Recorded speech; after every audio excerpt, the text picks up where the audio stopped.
ஒரு 2 வருஷத்துக்கு முன்னாடி எனக்கு நடந்த ஒரு சம்பவத்தை நான் சொல்லியிருக்கேன். ஒரு நாள் ஒரு இரவு நேரம், இரவு நேரம்னு சொல்ல முடியாது. ஒரு காலையில 2லிருந்து 4 மணி. என்னால் அதை மறக்கவே முடியாது. என்னுடைய கடைசி நாள் வரைக்கும் என்னால் அதை மறக்க முடியாது. நான் நல்லா தூங்கிட்டு இருக்கிறேன். திடீர்னு எனக்கு ஒரு சத்தம் கேட்டது. அது வரைக்கும் இயேசுவினுடைய சத்தம் அவ்வளவு மெல்லிசா வரும், அன்பு நிறைந்த சத்தம் நான் கேள்விப்பட்டவன். ஆனா அன்னைக்கு நான் கேட்ட சத்தம் என்னை நடுங்க வச்சது. நான் அப்பதான் செய்தி ஆரம்பிச்ச, என்னுடைய புதுசு செய்தி அப்பதான் பேச ஆரம்பிக்கிற ஃபர்ஸ்ட் ஆரம்ப டைம். ஆனா எனக்கு ஒரு சத்தம், அந்த சத்தம் என் ஈரக்குலை அப்படி நடுங்க வச்சது. அந்த சத்தம் சொல்லுச்சு, அவனுக்கு இடம் கொடுக்காத. ஒரே வார்த்தை தான், ஆனா முழுசும் 20 வயசு அப்ப நடுங்கிட்டேன். எனக்கு சரியா எப்பன்னு தெரியல, 2 மணிலேருந்து 4 மணி.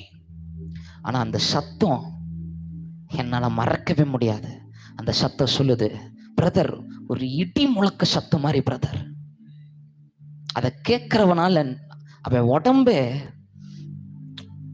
அந்த வார்த்தை எனக்கு கம்ஃபர்டபுளா இருக்க விடல, என்னை பயமுறுத்திருச்சு. எனக்கு அதே சத்தம் தான்.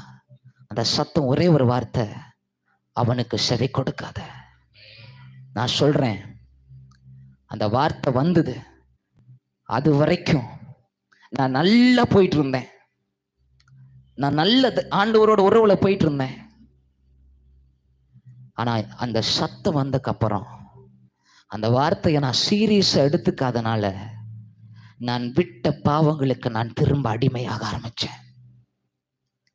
நான் எந்த பாவத்தை எல்லாத்தையும் விட்டு போனேனோ திரும்ப அந்த பாவங்களுக்கு நான் அடிமையாக ஆரம்பிச்சேன். ஏன் தெரியுமா? முன்னாடி என்கிட்ட பேசிட்டாரு, அதை விளையாட்டை